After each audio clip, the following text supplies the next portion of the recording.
3 ते 4 दिवसाच्या विश्रांतीनंतर पुन्हा अवकाळी पावसाने अमरावती जिल्ह्यामध्ये हजेरी लावलेली आहे आणि याचा मोठा फटका अनेक शेती पिकांना बसलेला आहे। मात्र आता जर पाहिलं तर या पावसाचा कारागृहातीलही शेतीला मोठा फटका बसलेला आहे। मी सध्या कारागृहातील या शेतीमध्ये आलेलो आहे आणि आपण इथे पाहू शकतो या शेतीमध्ये कांदा, पत्ताकोबी, त्यानंतर जर पाहिलं तर वांगी, टमाटर अशा प्रकारची वेगवेगळी जी आहे ती भाजीपाला पिकांची पिकं घेतल्या जातात आणि या सर्वच पिकांना मोठ्या प्रमाणात जो आहे तो फटका बसलेला आहे। आपण हा पाहू शकतो, हा कांदा जो आहे तो काढणीला आला होता।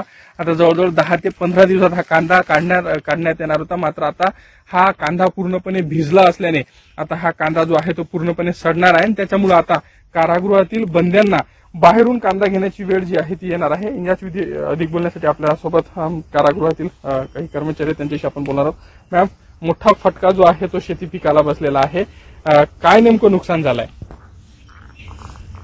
कारागृहामधील कांदा, त्यानंतर पालेभाज्या, वांगी, टोमॅटो, मिरची, त्यानंतर पत्ताकोबी आणि इतर पण पालेभाजी फळभाज्या आम्ही लावलेल्या आहेत। सतत 8 दिवसाच्या पावसामुळं कांद्याला चांगला फटका बसलेला आहे। त्यानंतर घोळभाजी आमची खराब झालेली आहे आणि पालक, त्यानंतर पत्ताकोबीला थोडाफार म्हणजे नुकसान झालेलंच आहे।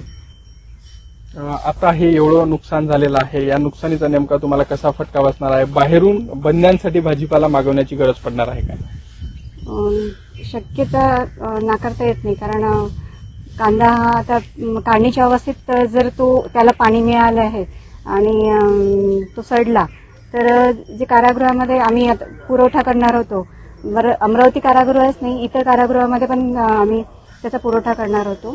आता ते एक आमचं नुकसान होणारच आहे आणि आतमध्ये जो देणार होता कांदा तर त्या इतर बाहेरूनच त्याच्यात कांद्याची मागणी करतील तर नक्कीच। आता जर पाहिलं तर कांदा पिकाचं जे आहे ते मोठ्या प्रमाणात नुकसान झालं आणि त्यानंतर इतरही भाजीपाला पिकांचं जे आहे ते नुकसान झालं आणि त्यामुळे आता या कारागृहातील बंद्यांना बाहेरून भाजीपाला घेण्याची वेळ जी आहे ती येण्याची शक्यता आहे। व्हिडिओ जर्नलिस्ट सागर ताडेसह मी अनिरुद्ध दवाळे, झी मीडिया, अमरावती।